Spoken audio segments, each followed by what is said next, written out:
27 ممالک پر مشتمل European union اور امریکہ کے درمیان 17 سال سے جاری بڑے تجارتی تنازع کا اختتام ہو گیا ہے۔ تفصیلات بتا رہے ہیں لندن سے مقیم احمد۔ یورپی یونین اور امریکہ کے درمیان طیارہ ساز کمپنیوں کو دی جانے والی مراعات پر 17 سال سے جاری تنازع کا اختتام ہو گیا ہے۔ امریکی صدر جو بائیڈن نے اسے ایک بڑی کامیابی قرار دیا ہے۔ سن 2004 سے دونوں فریقین عالمی دائرہ تجارت WTO میں ایک دوسرے کے خلاف مقدمات کی پیروی کر رہے ہیں۔ دونوں جانب سے ایک دوسرے پر اپنی ملکیتی کمپنیوں کو ناجائز مراعات دے کر غیر منصفانہ مقابلے بازی کی فضا پیدا کرنے کے الزامات عائد کیے گئے تھے۔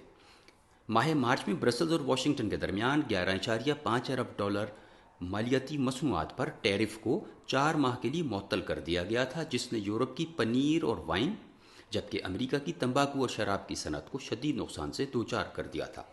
اب دونوں طاقتوں نے اس ٹیرف کو 5 سال کے لیے معطل کر دیا ہے۔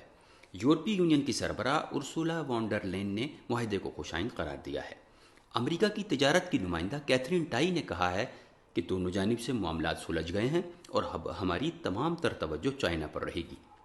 تاہم ٹرمپ دور کے کئی تنازعات اب تک حل طلب ہیں، جن میں یورپ کی سٹیل اور دیگر دھاتوں پر امریکی ٹیرف کا نفاذ ہے، جسے امریکی صنعتیں اپنے لیے فائدہ مند سمجھتی ہیں اور یورپین کمپنیوں کو مقابلے سے باہر نکال دیتی۔